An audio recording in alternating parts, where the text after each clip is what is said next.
Twinkle, twinkle, little stars. Wiping ass might get you scars. Lately, we've all seen those news reports of people panicking and raiding supermarkets for toilet paper because of inflation or wars. Within a single day, the shelves are completely wiped out, so clean that not even a single ant is left behind. As a capybara, I totally get this vibe. In our animal kingdom, this scene looks exactly like my arch enemy, the wild dogs. The moment a pack of wild dogs receives an order from their alpha, they rush in like cold, heartless robots to viciously shred a wounded zebra. But let's be real, toilet paper is humanity's ultimate ride or die companion. Eating, blowing your nose, taking a dump, wiping up spills, or doing some classified 18 plus activities, it's always there. But what fascinates me the most is the poop part.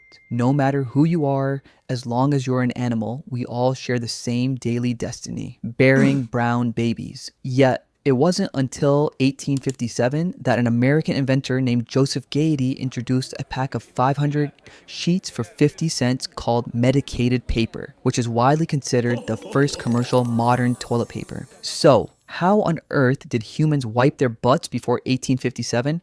I'm pretty sure I'm not the only capybara asking this question. Even the wild dog next door must be dying of curiosity. So, in this video, I'm going to introduce the craziest ways ancient humans wiped their butts before toilet paper was born. Number 6, Ancient Greek, smearing your enemies on your butt. Back in 510 BCE, a politician named Cleisthenes invented a political system in ancient Athens called ostracism. Every year, the citizens' assembly voted on whether to exile someone. If the total vote count reached 6,000, the citizen with the highest votes was banished for 10 years. To cast their vote, citizens would brutally scratch the politician's name onto a piece of broken pottery called an ostraca. By the way, we capybaras also have a social hierarchy, but we aren't as brutal, humiliating, and frankly, as disgusting as you humans. I live in a herd of 10 to 20 capybaras, and I happen to be the absolute alpha male leader. Do you see this naked, black, raised scent gland right between my eyes and snout? That's my Murillo. I use it to mark territory and declare absolute sovereignty. If any subordinate capybara dares to challenge my resources, that weak little male gets immediately driven to the edge of the herd, becoming a lonely floater capybara with a drastically reduced survival rate. But after all that build-up, I bet you didn't see this coming. The ancient Greeks actually used those exact political voting shards to wipe their butts. Archaeologists unearthed 6th century BCE pottery fragments from the Athenian agora. Back then, ancient Greek landfills were piled high with broken wine jars. The Greeks would carefully recut and polish the sharp edges of these shards into rounded shapes, claiming it was to prevent scratching and save them from hemorrhoids. This whole process reminds me exactly of the Philadelphia 76ers trying to polish Ben Simmons. They poured endless team resources into smoothing out his edges, but when it was finally time for him to step onto the court, he was nothing but a certified brick, and Bronny James also. All he did was clang shots off the rim. For 76ers fans, watching his dogshit performance felt exactly like taking a sharp, poorly polished pottery shard and aggressively scraping it across your bare cheeks with the expectation of a pure, soul-crushing, critical strike of pain. There was even a famous Greek proverb back then: 3 stones are enough to wipe. I honestly cannot fathom what happened to your butt if the pottery wasn't polished well enough. Plus, whenever you went out, you had to carry at least 3 pre-polished stone slabs in your pockets. You weren't Doraemon. You were a pack mule carrying a mini geological exhibit just to go to the bathroom. Archaeologists actually found these name-carved pottery shards right next to ancient fecal remains in public latrines. This proves the Greeks would deliberately use shards bearing their political rivals' names to wipe. It's the ultimate literal translation of smearing shit on your enemy's face. As an unblameable capybara, I had no idea humans had such wild kinks. Truly legendary stuff. Number 5, Ancient Rome, the toxic sponge stick and hardcore gladiators. Let's fast forward to the 1st to 4th century CE in ancient Rome. When ancient Roman commoners needed to go out and handle business, they visited the Roman public toilets. This place was a completely open, wall-less, shoulder-to-shoulder social venue. very similar to the famous Roman baths. This actually perfectly mirrors my capybara family. When we soak in hot springs together, we emit gentle purring sounds to gossip with our buddies. Now, what did the Romans use after dropping their brown babies? In front of the rows of stone toilet seats, there was a channel of running water. Placed right in the center of the room were wooden buckets filled with salt water or concentrated vinegar. And inside those buckets sat their secret weapon, the tertium, also known as a xylospongium or public sponge stick. The design was simple, a wooden stick with a piece of natural Mediterranean sea sponge tied to the tip. After you finished your business, you pulled out this sponge stick, gave it a quick rinse in the running stream, shoved it up your butt for a good scrub, and then casually jammed it back into the shared vinegar bucket to disinfect it for the next guy. As a 21st century capybara looking back at this 2,000-year-old tool, all I can say is humans are out of their damn minds. You were basically raw dogging your cheeks with a shared toilet brush. Did you guys always play this dangerously? But wait, it gets even more hardcore.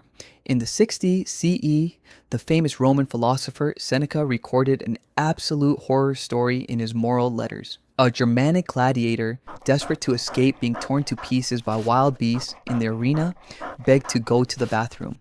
He walked into the public latrine, grabbed a shared sponge stick, caked with the waste of countless strangers, and violently rammed it down his own throat, suffocating himself to death. If it were me, I would have taken that public sponge stick into the arena and fought the wild beasts head on, and I would have won. After all, I am the king of all beasts, the master of the marshes. Even crocodiles back down when I show up, but this guy chose the absolute smelliest way out. Number 4, ancient China, Silk Road scrapers. Let's pivot our gaze from the chaotic Italian and Balkan peninsulas over to Asia, specifically China. During the Han Dynasty around 111 BCE, at the post house ruins along the Silk Road, people used toilet bamboo slips, essentially wooden or bamboo sticks wrapped with a bit of cloth at the end. Scientists actually detected ancient parasite eggs on them, meaning the hygiene back then was an absolute catastrophe. Ancient humans used these sticks to scrape away the dirt. Just thinking about it hurts. I honestly wonder if they ended up scraping their butt cracks deeper over time. Fast forward about 500 years to the Wei and Jin dynasties, and the Chinese started getting smart. Scrap paper that wasn't used for writing began to be repurposed for wiping. This marks the glorious era where humanity first used paper to embrace their cheeks. This piece of paper was basically the De'Aaron Fox of the toilet paper world, always rushing to the front to lead the charge. But I trust that ancient Chinese toilet paper didn't replicate Fox's disaster performance in Game 4 of the playoffs, where with 12 seconds left and a 1-point lead, he got the ball, drove in, and got met with a devastating soul-crushing block by the defender. Chinese paper stood tall under pressure. Number 3, medieval Europe, straw for peasants and the king's personal wiper. Unfortunately, over in the parallel universe of Europe, there was no such thing as scented luxury paper.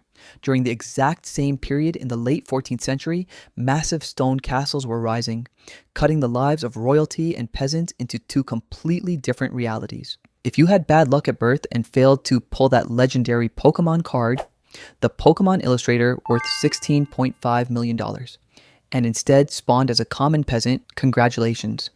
Your only option was to use rough straw or weeds, which the French poetically called torche cool, literally meaning butt wiper, to aggressively sand down your flesh. But if you hit the jackpot and spawned as royalty, you got to use the castle's exclusive toilet, the garderobe. It was a tiny stone room that protruded precariously from the castle's outer wall. The brown babies you dropped would fall straight through a black hole, plummeting via freefall into the castle moat or a massive cesspit below. Luckily, we capybaras didn't hang out around medieval moats, so I can only offer a moment of silence for the fish living down there. On top of that, the King of England created an incredibly prestigious title, the Groom of the Stool. This person's entire job description was to hold high-end linen or silk rags, stand right next to the king while he pooped, wipe His Majesty's royal cheeks, and meticulously inspect the color and shape of the stool to monitor the king's gastrointestinal health. Sounds repulsive. But back then, this was a legendary cheat code job that everyone fought over. Because the more the king pooped, the more time you got to spend whispering in the ear of the ruler. Number 2. Age of Exploration. The sea-soaked rope. Staying in medieval castles gets boring after a while, so let's check out the 15th to the 18th centuries, the Age of Exploration. Let's see how those rugged sailors floating on the high seas dealt with their behinds. First, you had to walk to the absolute front of the deck, known as the ship's head, hence why toilets on ships are still called the head. There were usually a few holes cut out over the open ocean. Sailors would squat over them, and the crashing waves slamming against the bow acted as a natural bidet system, and the tool they used to wipe was called the tow rag. This was a thick hemp rope that submerged in the ocean all day, dragged along by the moving ship, with its end frayed into loose fibers. After taking a dump, the sailors would pull up the shared rope and take turns wiping. They relied on the pure friction of the ocean current and the high salinity of the seawater for a natural rinse and disinfection. All I know is that Europeans really played with no boundaries. My capybara colleagues at the Tokyo branch were just chatting the other day about One Piece, which is also set in a 16th century seafaring world, but at least the Going Merry had private functional bathrooms. Number 1. Recent America, corn cobs, and the end of the wiping chaos. During the frontier colonial era of the 1700s, the American Great Plains were overflowing with corn. Farmers made a miraculous discovery. Once you strip away the corn kernels, the remaining corn cob has natural grooves to lift away dirt and possesses excellent, flexible wood elasticity. Thus, the corn cob became the official sponsor of the American frontier rear end, and I noticed that this invention is similar to China's bamboo stick wiping method. After twisting and turning through 2,500 years of history, humans finally don't have to torture their cheeks with ancient Roman toilet brushes or salty seafaring ropes anymore. But looking back over the millions of years my species has spent on Earth, you humans are easily the most unhinged wiping race I have ever heard of. Not only do you have a million rules for pooping, but you also have to use the opportunity to exile and throw shade at your political rivals. Unlike us capybaras, we just take a dip in the lake, shake our butts elegantly, and boom, perfectly clean. Being human looks like way too much work. I think I'll head back to my hot spring and continue being an innocent, cute capybara who never has to worry about wiping.